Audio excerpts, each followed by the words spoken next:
Magandang araw! Sa video na ito ay ating tatalakayin ang heograpiya sa pagbuo at pag-unlad ng mga sinaunang kabihasnan sa daigdig. Pagkatapos na mapag-aralan ang module na ito, ikaw ay inaasahang: una, nakapag-uugnay ang heograpiya sa pagbuo at pag-unlad ng mga sinaunang kabihasnan ng daigdig.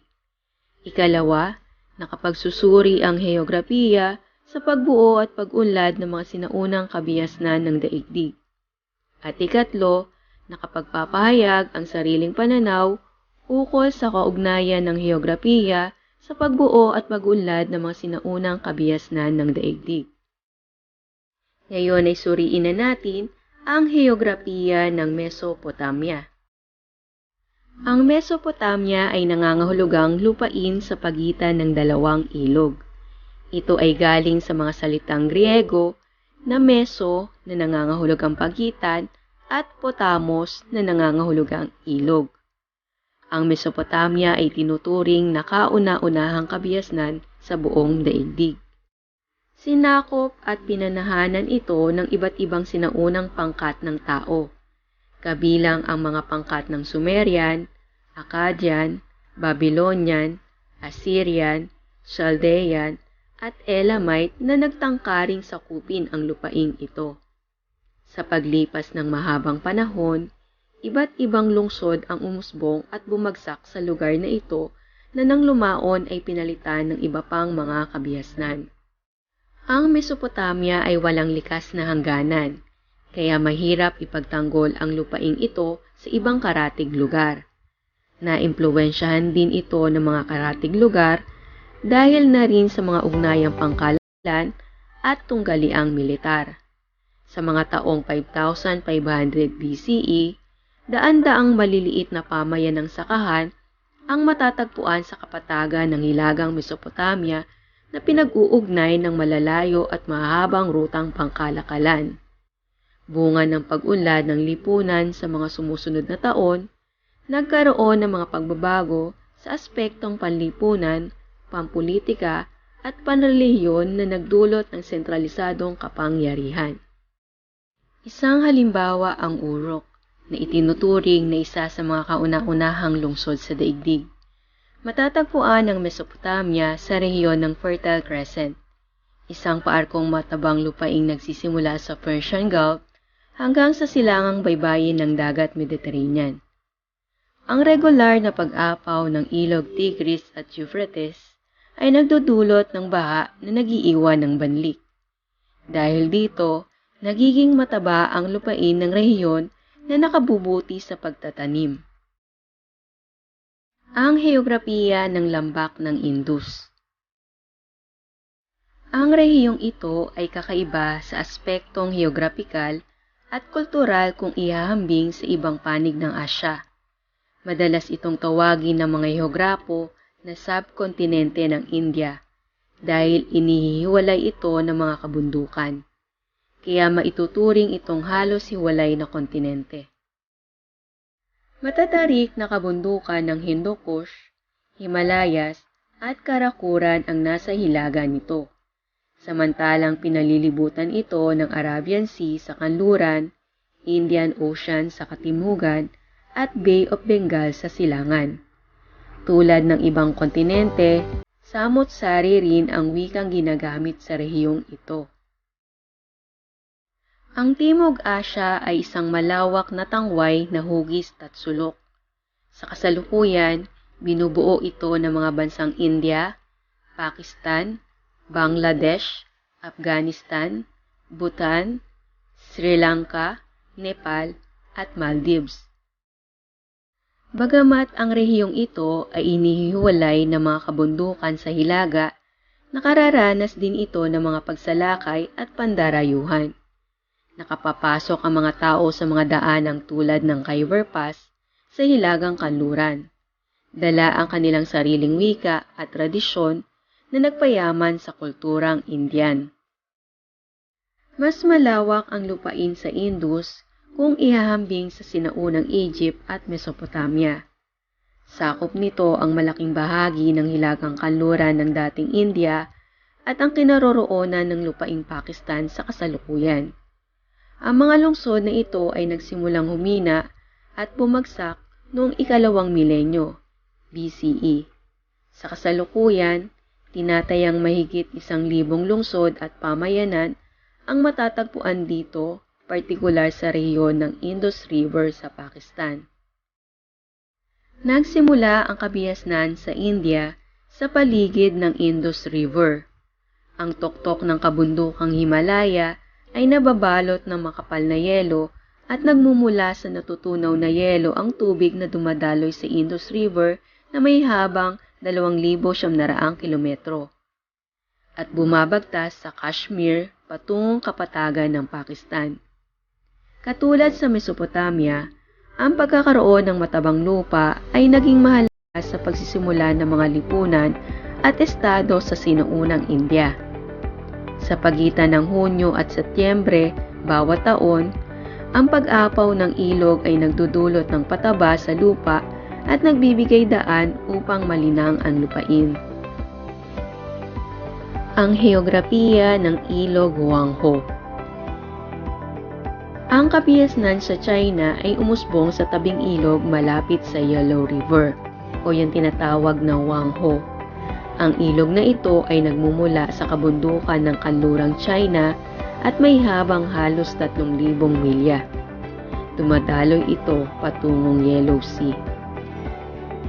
Ang dinaraanan nito ay nagpabago-bago ng makailang ulit sa mahabang panahon at humantong sa pagkakabuo ng isang malawak na kapatagan, ang North China Plain.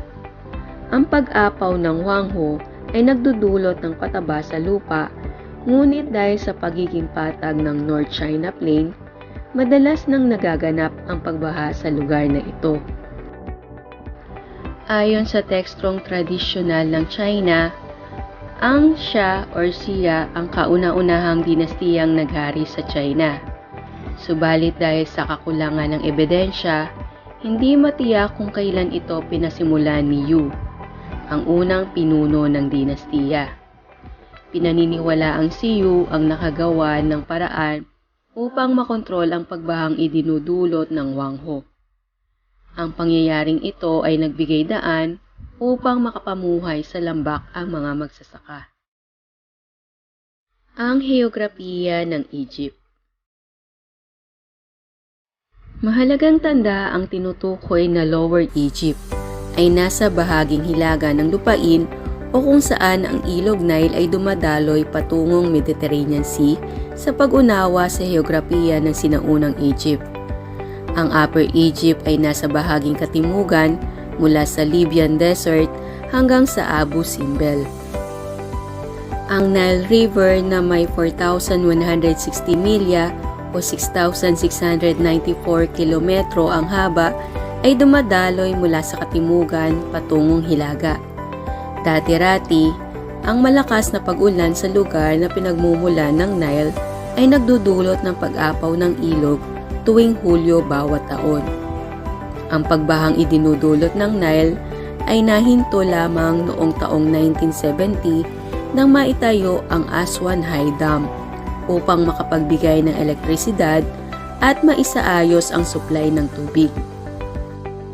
Ang Egypt ay tinawag bilang the gift of the Nile dahil kung wala ang ilog na ito, ang buong lupain nito ay magiging isang disyerto.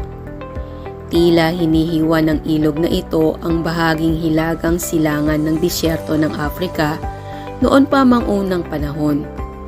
Sa panahong Neolitiko, ang taunang pag-apaw ng Nile ay nagbigay daan upang makapagtanim ang mga magsasaka sa lambak ilog. Ang tubig baha ay nagdudulot ng halumigmig sa tuyong lupain at nagiiwan ng matabang lupain na mainam para sa pagtatanim. Ang mga magsasaka ay kaagad nagtatanim sa pagbaba ng tubig baha.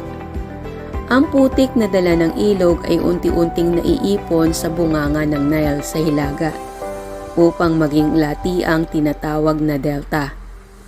Ang lugar na ito ay naging tahanan ng mga ibon at hayop. Maaari ring gamitin ang tubig mula rito para sa mga lupang sakahan. Upang maparami ang kanilang maaaring itanim bawat taon, ang mga sinaunang Egyptian ay gumagawa ng mga imbakan ng tubig at naghukay ng mga kanal upang padaluyin ang tubig sa kanilang mga lupaing sinasaka. Ang ganitong mga proyekto ay nangangailangan ng malaking bilang ng mga manggagawa, sapat na teknolohiya at maayos na mga plano. Ang pagtataya ng panahon kung kailan magaganap ang mga pagbaha ay naisakatuparan din sa mga panahong ito. Ang Nile ay nagsilbing mahusay na ruta sa paglalakbay noong mga panahong iyon. Nagawa nitong mapag-ugnay ang mga pamayan ng matatagpuan malapit sa pangpang ng ilog. Ang pagkakaroon ng mga disyerto sa silangan at kanlurang bahagi ng ilog ay nakapagbigay ng kaligtasan sa Egypt, sapagkat nahadlangan nito ang mga pagsalakay. Dahil dito, ang mga tao ay nagawang makapamuhay ng mapayapa at masagana sa loob ng mahabang panahon. Ang heograpiya ng Mesoamerica. Ang Mesoamerica o Central America, ang rehiyon sa pagitan ng Sinaloa River Valley sa gitnang Mexico at Gulf of Fonseca sa katimugan ng El Salvador. Sa hilagang hangganan nito matatagpuan ang mga ilog ng Panuco at Santiago.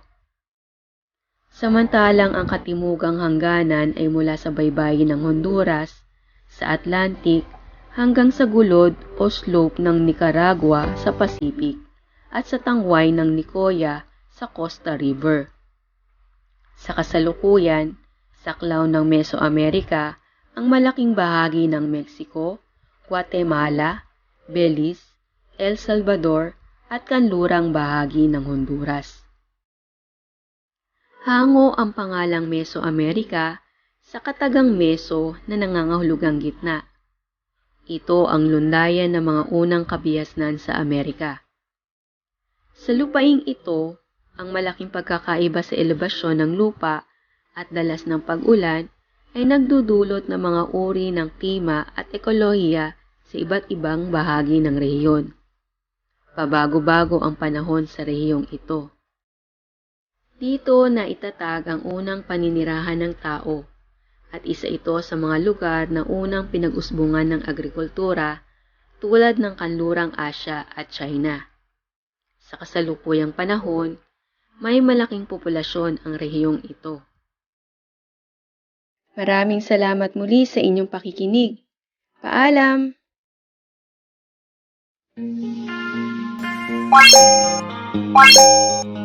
Wow!